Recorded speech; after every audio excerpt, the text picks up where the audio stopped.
I was born in Grand Rapids, Michigan. I grew up in a loving home with super supportive parents.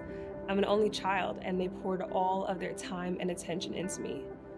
I started playing sports in middle school. I loved everything about it. I loved being part of a team and competing. I would definitely say my identity was immersed in being an athlete.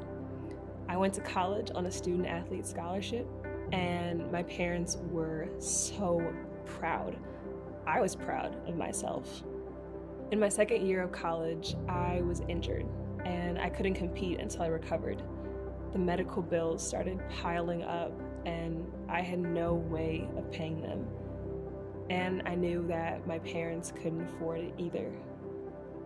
During physical therapy, I started talking to a guy who was a little older than me. He wanted to support me and pay for my bills. I was so happy that he believed in me and was there to help. I thought he was my knight in shining armor. Not too long after dating, I moved in with him. At first, everything was amazing. I lived in a beautiful house, and he bought me new clothes all the time. After a couple of months, he invited one of his friends over to have dinner with us. One minute, we were having drinks, and the next minute, I woke up while being assaulted by his friend.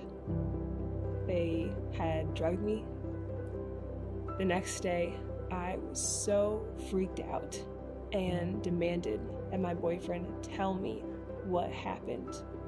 That's when he showed me the photos he took of the assault and threatened to put them on the internet. He told me that I owed him for all the bills he paid and things he bought me.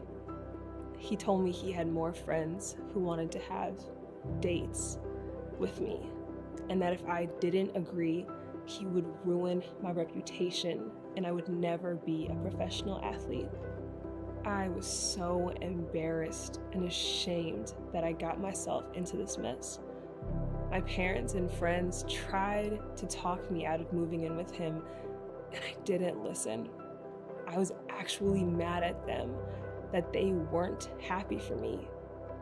I was so scared that he would put these photos of me on the internet that I went along with what he wanted. I thought that I just needed time to figure out how to get out of this. But it just kept getting worse, and he started letting his friends treat me more and more violently. I was trapped in a situation that I felt was my fault for being stupid enough to get into, and I didn't know how to get out.